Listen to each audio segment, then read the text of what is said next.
Hello friends, Excel सीखने की zero to hero series में एक बार फिर से आपका स्वागत है।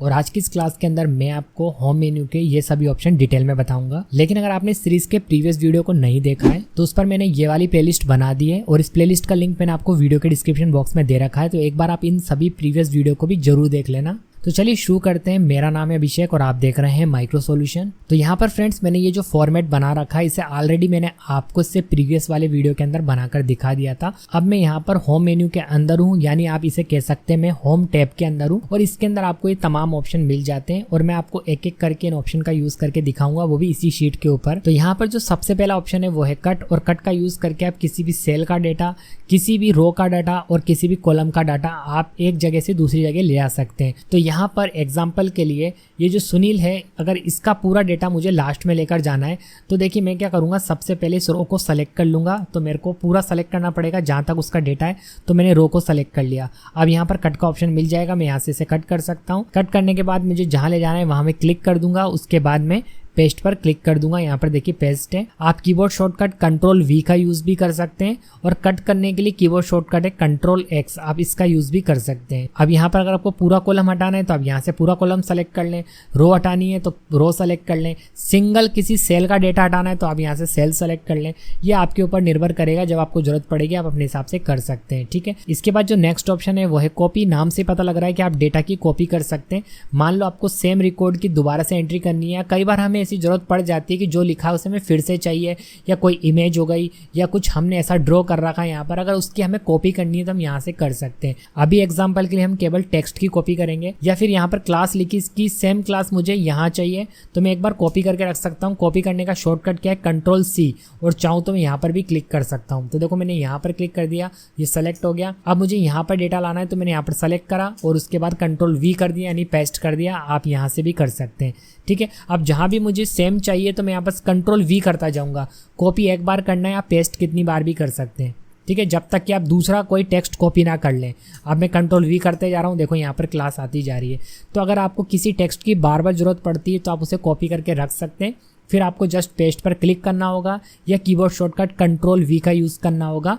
अपने आप यहाँ पर ये डेटा आता जाएगा, बस आप कंट्रोल वी करते जाना। इसके बाद देखिए फ्रेंड्स, यहाँ पर जो नेक्स्ट ऑप्शन है वो है फॉर्मेट पेंटर का, और इसका यूज करके आप जो एक बार स्टाइल बना लेंगे उसको किसी दूसरी सेल के लिए भी अप्लाई कर सकते हैं या किसी दूसरे डेटा पर भी अप्लाई कर सकते हैं। अभी आपको बात समझ में नहीं आ रही होगी तो मैं काम करता हूँ, सबसे पहले आपको कुछ और ऑप्शन बताता हूँ, फिर इसे यूज करके दिखाऊंगा। तो यहाँ पर हम चलते हैं फॉन्ट विंडो के अंदर। नाम से पता लग रहा है कि इसका यूज करते हुए आप टेक्स्ट की स्टाइल बदल सकते हैं। तो यहाँ पर देखिए ऊपर जो टेक्स्ट लिखा हुआ है इसकी मैं स्टाइल आपको बदल के दिखाता हूँ। सबसे पहले मैंने इसे सेलेक्ट कर लिया। अब यहाँ पर मैं कोने पर क्लिक करूंगा और इसके अंदर मुझे डिफरेंट टाइप्स ऑफ फॉन्ट मिल जाएंगे। ये डिपेंड करेगा कि आपके कंप्यूटर में कौन कौन से फॉन्ट इंस्टॉल है। जो फॉन्ट इंस्टॉल होंगे आपको वो यहाँ सभी दिख जाएंगे। आप जो भी फॉन्ट सेलेक्ट करेंगे वही अप्लाई हो जाएगा। अभी एग्जांपल के लिए मैं कोई सा भी फॉन्ट सेलेक्ट करके दिखा देता हूँ आपको। जैसे देखिए मैंने ये वाला फॉन्ट सेलेक्ट करा तो देखिए यहाँ पर जो टेक्स्ट की स्टाइल थी वो बदल चुकी है। तो इस तरीके से आप फॉन्ट विंडो का यूज कर सकते हैं किसी भी टेक्स्ट की स्टाइल को बदलने के लिए। देखिए वापस सही करने के लिए मैं कीबोर्ड शॉर्टकट यूज कर रहा हूँ, वो है अंडू। इसके लिए मैं कीबोर्ड से कंट्रोल के साथ जेड दबाऊंगा और ये देखो पहले जैसा हो जाएगा। और आप चाहो तो देखो यहाँ पर भी आपको अंडू का ऑप्शन दिखाई दे रहा है, इस पर क्लिक करके इस काम को कर सकते हैं।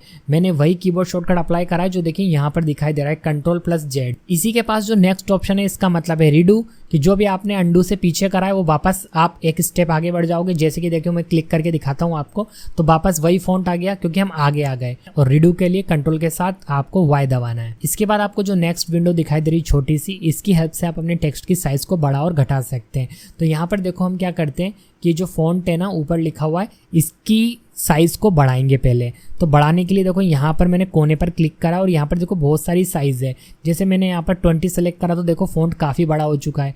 लास्ट हम यहाँ से 72 तक ले जा सकते हैं, इतना बड़ा फॉन्ट हो चुका है। और मिनिमम जो साइज है फॉन्ट की वो है 8। एक ऑप्शन तो देखो यहाँ पर हमें मिल गया है कि हम यहाँ से फॉन्ट की साइज को बढ़ा और घटा सकते हैं। और एक ऑप्शन आपको यहाँ पर भी दिया गया है, देखो यहाँ पर ये ए लिखा हुआ है ना, ये जब आप इस पर क्लिक करेंगे तब भी फॉन्ट की साइज बढ़ती जाएगी। आप जैसे जैसे इस पर क्लिक करते जाएंगे साइज बढ़ती जाएगी, और इसके पास वाले पर क्लिक करते जाएंगे तो देखो साइज छोटी होती जाएगी। तो इससे भी आप फॉन्ट की साइज को यानी टेक्स्ट की साइज को बढ़ा और घटा सकते हैं। इसके बाद देखिए फ्रेंड्स, यहाँ पर जो ऑप्शन दिए गए ये है बोल्ड, इटैलिक, अंडरलाइन। अगर देखिए अभी मैंने इसको बोल्ड तो कर ही रखा है, देखो मैंने इसे सेलेक्ट करा और इसे बोल्ड कर रखा है, इसलिए देखिए ये हाईलाइट है अभी। बोल्ड मतलब डार्क करना हो आपको, अगर किसी चीज़ को हाईलाइट करना हो तो आप बोल्ड पर क्लिक कर सकते हैं। सेम अगर आपको थोड़ा सा तिरछा या डिफरेंट दिखाना है तो आप इटैलिक भी कर सकते हैं। देखो ये इटैलिक हो गया, तिरछा हो गया। इसका कीबोर्ड शॉर्टकट है, कंट्रोल के साथ आपको बी दबाना है, इससे बोल्ड हो जाएगा। और इटैलिक के लिए आपको कंट्रोल के साथ आई दबाना है। इसके बाद जो नेक्स्ट ऑप्शन है वो है अंडरलाइन के लिए। अगर आपको किसी टेक्स्ट के नीचे अंडरलाइन चाहिए तो आपके पास दो ऑप्शन है, चाहे यहाँ तो आप यहाँ पर क्लिक कर दो या कीबोर्ड से कंट्रोल के साथ यू दबा दो। तो फिलहाल अभी तो मैं यहाँ पर क्लिक करता हूँ तो देखो अंडरलाइन आ गई है,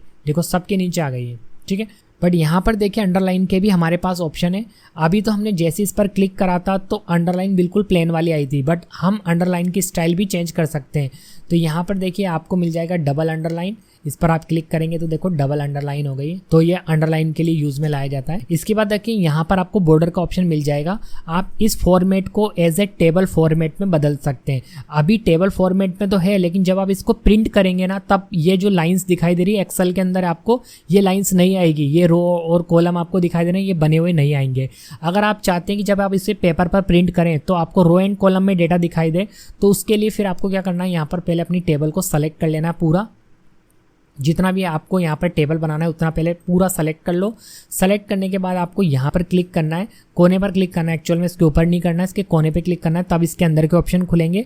और यहाँ पर देखिए आपको ऑल बॉर्डर्स का ऑप्शन दिखाई दे रहा है, इस पर क्लिक कर देना है। इस पर क्लिक करते ही देखो यहाँ पर बॉर्डर्स लग चुकी है। अब अगर आप इसका प्रिंट करते हैं तो बिल्कुल आपको जैसा दिखाई दे रहा है वैसा ही प्रिंट होकर आएगा। अब यहाँ पर इसके अंदर आपको बॉर्डर के काफी सारे ऑप्शन मिल जाएंगे और जैसा नाम है वैसा ही काम हो जाएगा। जैसे कि देखो मैं आपको एक छोटा सा एग्जांपल यहाँ साइड में देकर दिखाता हूँ। देखो यहाँ पर देखना, अगर मैं राइट बॉर्डर इस पर क्लिक करता हूं तो देखो राइट साइड में बॉर्डर लगी है ओनली। अगर मैं यहाँ पर लेफ्ट पर क्लिक करता हूं, देखो यहाँ पर लेफ्ट बॉर्डर का ऑप्शन है, तो देखो लेफ्ट में भी लग गई। तो इस तरीके से आप यहाँ पर क्लिक करके देखना, जैसा नाम लिखा है वैसी बॉर्डर लगती जाएगी। इसके बाद अगर जैसे मान लो आपको कई बार बॉर्डर नहीं चाहिए, बॉर्डर हटाना हो, तो फिर आप क्या कर सकते हैं, यहाँ से इसे सेलेक्ट करेंगे।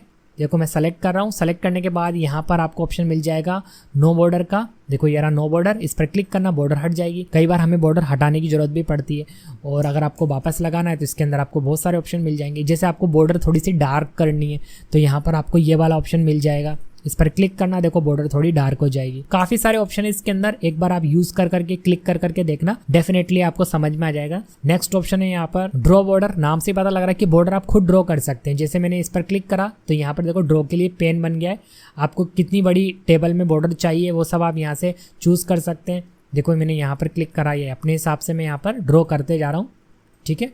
तो आप इस ऑप्शन से कुल मिलाकर खुद से बॉर्डर को ड्रॉ कर सकते हैं। आप चाहो तो देखो यहाँ पर ड्रॉ बॉर्डर ग्रिड, इस पर क्लिक करके अपने हिसाब से एक साथ बॉर्डर लगा सकते हैं। यहाँ पर आपको नेक्स्ट ऑप्शन जो मिलेगा वो है इरेज बॉर्डर। आपको हटाना है बॉर्डर तो आप इरेज भी कर सकते हैं। देखो ठीक है, इरेजर मिल जाएगा आपको, आप बॉर्डर हटा भी सकते हैं। जैसे देखो मैं हटाते जा रहा हूँ, ऐसे आप भी हटा सकते हैं। इरेज हो गई बॉर्डर, ठीक है। तो एक बार आप इन सब को यूज करके देखना, ये डेफिनेटली हो जाएगा। आप यहाँ से लाइन का कलर चेंज कर सकते हैं। आपको इन बॉर्डर्स की लाइंस का कलर चेंज करना है तो यहाँ पर आपको ऑप्शन मिल जाएगा, आप यहाँ से कलर भी चेंज कर सकते हैं। देखो मैंने यहाँ पर कलर चेंज करा इतने से एरिया में, शायद आपको दिखाई नहीं दे रहा हो क्योंकि बॉर्डर की जो मोटाई है बहुत कम है। अगर मैं इसको थोड़ा सा मोटा कर दूँ, देखो कहाँ से कर पाऊंगा मैं, यहाँ पर ऑप्शन है हमारे पास, ये रहा, ठीक है। तो आप ये आपको दिखाई देगा, दिखाई दे रहा है। तो इस तरीके से आप बॉर्डर का कलर भी यहाँ से चेंज कर सकते हैं। तो कुल मिलाकर ये जो पूरी विंडो है इसके अंदर बॉर्डर से रिलेटेड ही ऑप्शन दिए गए हैं। तो एक बार आप एक्सप्लोर करना, आपसे हो जाएगा। इसके बाद देखिए फ्रेंड्स, यहाँ पर जो ये अगला ऑप्शन है इससे आप कलर फिल कर सकते हैं अपनी टेबल के अंदर। तो यहाँ पर देखिए मैं ऊपर इसको हाईलाइट कर देता हूँ, इसमें कलर फिल कर देता हूँ जो कि अच्छा भी लगेगा। तो मैंने ये ऊपर पूरी रो को सेलेक्ट कर लिया 1 नंबर की, और इसके बाद मैं यहाँ से कलर चेंज कर सकता हूँ। बट मैं यहाँ पर जो कलर चूज़ करूँगा वो येलो करूँगा क्योंकि येलो पर ब्लैक अच्छा लगता है, ठीक है। तो देखो मैंने यहाँ पर कलर अप्लाई कर दिया। आप अपने हिसाब से पूरी टेबल में कहीं भी कलर अप्लाई कर सकते हैं। जैसे कि मैंने यहाँ पर इसे भी सेलेक्ट कर लिया और यहाँ पर भी मैं कोई लाइट कलर अप्लाई कर दूंगा। देखो मैंने यहाँ पर एक कलर अप्लाई कर दिया है। इस तरीके से आप भी अपनी जरूरत के हिसाब से कलर अप्लाई कर सकते हैं। इससे एक्चुअल में हमारा फॉर्मेट जो है वो काफ़ी अच्छा लगता है। तो यहाँ पर मैंने कलर वाला ऑप्शन भी आपको बता दिया। इसके बाद जो नेक्स्ट ऑप्शन है वो है टेक्स्ट का कलर। जैसे मान लो मुझे इस टेक्स्ट का कलर चेंज करना हो तो टेक्स्ट का कलर भी बदला जा सकता है, बट उससे पहले सेलेक्ट जरूर कर लेना। सेलेक्ट करने के बाद आपको यहाँ पर देखिए कलर का ऑप्शन मिल जाएगा। आप अपने हिसाब से कोई भी कलर चूज कर सकते हैं। फिलहाल अभी मैं देखो यहाँ पर ब्लू रख के दिखा रहा हूँ क्योंकि ये हाईलाइट हो जाएगा, थोड़ा सा आपको दिखाई भी देगा। तो देखो मैंने यहाँ पर ब्लू कलर कर दिया। अब देखिए फ्रेंड्स, यहाँ पर जो फॉर्मेट पेंटर्स वाला ऑप्शन रह गया था इससे अब मैं बताता हूँ। जैसे देखो मैंने इस वाली सेल के ऊपर कलर भी लगाया है, इसका फॉन्ट भी चेंज करा है, बॉर्डर भी लगाई है। अगर मुझे सेम स्टाइल किसी और सेल में भी चाहिए तो मुझे पता नहीं है कि मैंने मान लो कि कौन कौन सा कलर लगाया था, क्या क्या सेटिंग्स करी थी इसके ऊपर, तो आपको ऐसा ढूंढ के अलग से दोबारा से करने की जरूरत नहीं है। जस्ट आप क्लिक करना, फॉर्मेट प्रिंटर पर क्लिक करना और दूसरी जगह जहाँ चाहिए आपको सेम वहाँ क्लिक कर देना, तो वही स्टाइल यहाँ पर भी आ जाएगी। टेक्स्ट नहीं आएगा, टेक्स्ट तो जब आप लिखोगे तब आएगा। जैसे अगर मैं यहाँ पर लिख दूँ डेमो, तो देखो डेमो भी वैसा ही आएगा। अब जैसे मैं देखो एक बार और दिखाता हूँ आपको, यहाँ पर डेमो का फ़ॉन्ट चेंज कर लेता हूँ। देखो मैंने यहाँ पर डेमो का फ़ॉन्ट चेंज कर लिया है, ठीक है। और मैं काम और करता हूँ कि इसका टेक्स्ट का कलर भी चेंज कर देता हूँ। ओके, अब मुझे सेम स्टाइल इसके बाद वाली सेल में भी चाहिए, तो मुझे दोबारा से सब करने की जरूरत नहीं। बस मैं यहाँ पर क्लिक करूँगा, फॉर्मेट पेंटर पर क्लिक करूँगा और दूसरी जगह जहाँ चाहिए वहाँ क्लिक कर दूंगा, तो अपने आप वो स्टाइल आ जाएगी। वो टेक्स्ट नहीं आएगा, टेक्स्ट तो आप लिखोगे तब आएगा। तो यहाँ पर मैं लिख के दिखाता हूँ आपको फिर से। देखो डेमो सेम बिल्कुल वही स्टाइल में यहाँ पर अप्लाई हो गया। अन्यथा देखो अगर मुझे यहाँ पर करना है तो सबसे पहले तो मुझे लिखना पड़ेगा, ठीक है। देखो वो अलग दिख रहा है। फिर मुझे यहाँ पर कलर में जाना पड़ेगा, पहले बैकग्राउंड में कलर लगाना पड़ेगा, फिर मुझे टेक्स्ट का कलर चेंज करना पड़ेगा, फिर फ़ॉन्ट की साइज़ चेक करनी पड़ेगी कितनी थी इसकी, वही साइज़ करनी पड़ेगी, कौन सा फ़ॉन्ट यूज़ कर रखा है फिर वो करना पड़ेगा। तो कई बार हमें ऐसी ज़रूरत पड़ती है कि जो सेटिंग हमने एक बार अप्लाई कर दी वही सेम सेटिंग हमें कहीं दूसरी जगह भी चाहिए, तो जस्ट फॉर्मेट पेंटर पर क्लिक करो और दूसरी जगह अप्लाई कर दो, वो अपने आप आ जाएगा, ठीक है। आई थिंक आपको समझ में आया हो। और अगर आप वीडियो को यहाँ तक देख रहे हो और आपने वीडियो को लाइक नहीं करा तो वीडियो को लाइक कर दो, और चैनल सब्सक्राइब नहीं करा तो वो भी कर लो यार। आप देखिए फ्रेंड्स, यहाँ पर जो आपको ये ऑप्शन दिखाई दे रहे हैं ये है टेक्स्ट के अलाइनमेंट के लिए। तो यहाँ पर सबसे पहले मैं ऊपर से इसे पूरा सेलेक्ट कर लेता हूँ, और अब देखिए यहाँ पर हमारे पास ऑप्शन है लेफ्ट, सेंटर, राइट, ठीक है। तो सबसे पहले तो हम सेंटर वाला अप्लाई करके देखते हैं। तो अभी आप देखो जो टेक्स्ट है वो लेफ्ट में है, ठीक है। जो आपको सेल दिखाई दे रही है सेल के अंदर लेफ्ट साइड में, जैसे ही मैंने सेंटर पर क्लिक करा तो जो टेक्स्ट है वो सेंटर में आ गया है।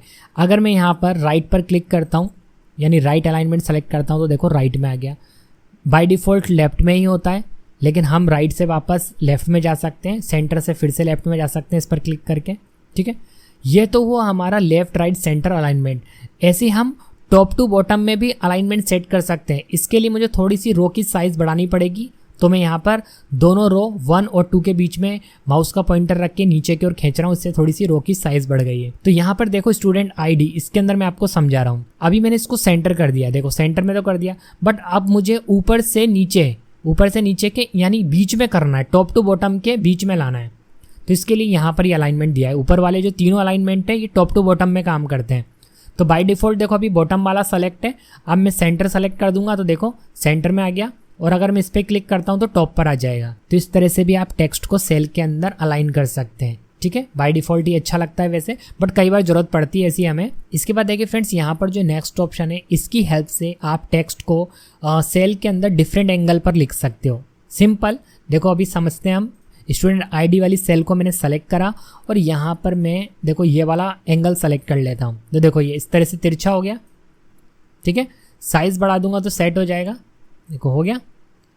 ऐसे में यहाँ पर चाहूँ तो इसको इस तरीके से कर सकता हूँ, ये यहाँ पर इस तरीके से हो गया। अलाइनमेंट सेंटर कर दूंगा, थोड़ा सा साइज़ बढ़ानी पड़ेगी जब सेट होएगा। तो कुछ इस तरीके से आप इस ऑप्शन का यूज़ कर सकते हैं। तो यहाँ पर आपको काफ़ी सारे ऑप्शन मिल जाएंगे, तो यहाँ से आप इनका यूज़ करके देख लेना एक बार। अब देखो यहाँ पर जो नेक्स्ट ऑप्शन है ये आपको दिखाई नहीं दे रहा हो। यहाँ पर देखिए फ्रेंड्स, आप ध्यान से देखना, मैं जूम कर रहा हूँ, आपको डिक्रीज इंडेंट और इंक्रीज इंडेंट का ये ऑप्शन दिखाई देगा। ये भी काम आता है। जैसे देखो हमारे पास ये 3 अलाइनमेंट तो है, लेफ्ट, सेंटर, राइट। अब इससे तो लेफ्ट कर दिया, इससे सेंटर कर दिया, इससे राइट कर दिया। अब हमें क्या करना है, ना तो सेंटर करना है और ना ही हमें राइट करना है। हमें थोड़ा सा, मतलब पूरी तरह से सेंटर नहीं, थोड़ा सा आगे बढ़ाना है। तो फिर क्या करें, इस पर क्लिक करेंगे तो बिल्कुल सेंटर में कर देगा, इस पर क्लिक करेंगे तो बिल्कुल राइट में कर देगा। तो फिर हम इसकी हेल्प ले सकते हैं। देखो इस पर क्लिक करते जाएंगे तो ये थोड़ा सा आगे बढ़ा है, अभी भी ये सेंटर में नहीं है। तो हम हमारे हिसाब से इसकी पोजीशन सेट कर सकते हैं इंडेंट की हेल्प से। इस पर क्लिक करेंगे डिक्रीज इंडेंट से तो वापस ये पीछे की तरफ जाएगा, लेफ्ट में दबेगा ये। इस पर क्लिक करेंगे तो राइट में दब रहा है ये। तो इससे आप अपने हिसाब से टेक्स्ट को सेल के अंदर एडजस्ट कर सकते हैं। मतलब इसका अलाइनमेंट आप खुद चूज कर सकते हैं कि कहाँ पर अच्छा दिखेगा। तो ये ऐसी जरूरत भी कई बार पड़ जाती है हमें, जब हम इन अलाइनमेंट की हेल्प नहीं ले पा रहे तो उस समय पर हम इनकी हेल्प से ऐसा कर सकते हैं। इसके बाद जो यहाँ पर नेक्स्ट ऑप्शन है वो है रैप टेक्स्ट का, और ये भी काम आता है। जैसे देखो मैं आपको समझाता हूँ। अभी हमने क्या करा, इस कॉलम की जो साइज है ना, चलो इस वाले की करते हैं जहाँ लिखा हुआ स्टूडेंट नेम, इसकी साइज मैंने कम कर दी। तो हुआ ये कि जो टेक्स्ट है ना वो छुप गया इसके पीछे। अब मैं ये चाहता हूँ कि स्टूडेंट ऊपर लिखाई में आए और नेम इसके नीचे लिखाई में आए, लेकिन सेल जो है वो एक ही रहना चाहिए, दूसरी सेल में डेटा नहीं जाना चाहिए। तो उसके लिए अब मैं रैप टेक्स्ट पर क्लिक कर दूंगा तो देखो स्टूडेंट के नीचे ही नेम आ गया, सेल भी यही है और इसके आगे वाली सेल में नहीं गया। अब मैं चाहूँ तो सेंटर कर दूंगा तो देखो अच्छा लग रहा है।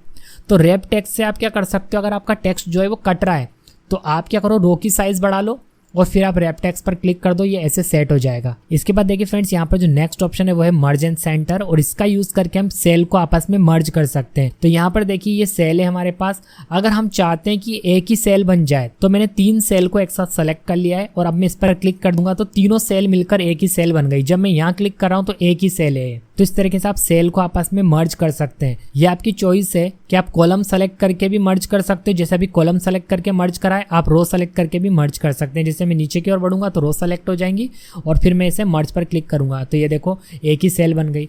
और वापस से आपको सही करना है तो सेलेक्ट करो और मर्ज एंड सेंटर पे फिर से क्लिक कर दो तो सही हो जाएगा, सब कुछ पहले जैसा हो जाएगा। ठीक है, तो इसका यूज़ किया जाता है। मैं आपको आगे चल के बताऊंगा कि इसका यूज़ भी होता है जब हमें कहीं पर ऐसा कुछ लिखना होता है जो कि एक सेल में नहीं मारा और फिर हमें अच्छे से दिखाना है, तो हम इसका यूज़ करते हैं। फ्रेंड्स, फिलहाल इस वीडियो में इतना ही रहने देते हैं। देखिए वीडियो बड़ा हो गया है, मैं इतना बड़ा वीडियो बनाना नहीं चाह रहा था। मैं आपको आगे के ऑप्शन नेक्स्ट वीडियो में बता दूंगा, क्योंकि फ्रेंड्स इंस्टाग्राम रील्स और शॉर्ट्स की आदत पड़ चुकी है, उससे हम बड़ा वीडियोज़ नहीं देखते हैं। इसलिए मेरा भी यही टारगेट है कि आपको छोटे छोटे वीडियोस से ही समझाया जाए, लेकिन फिर भी मैंने लाख कोशिश करी, ये वीडियो बड़ा बनी गया है। अब अगर बड़ा बनी गया तो आप पूरा जरूर देख लेना, और अगर आपको वीडियो पसंद आए तो वीडियो को लाइक एंड शेयर जरूर कर देना, और चैनल को सब्सक्राइब नहीं करा तो चैनल को भी सब्सक्राइब कर लेना। मैं मिलता हूँ आपको इसके नेक्स्ट पार्ट के अंदर। Thanks for watching.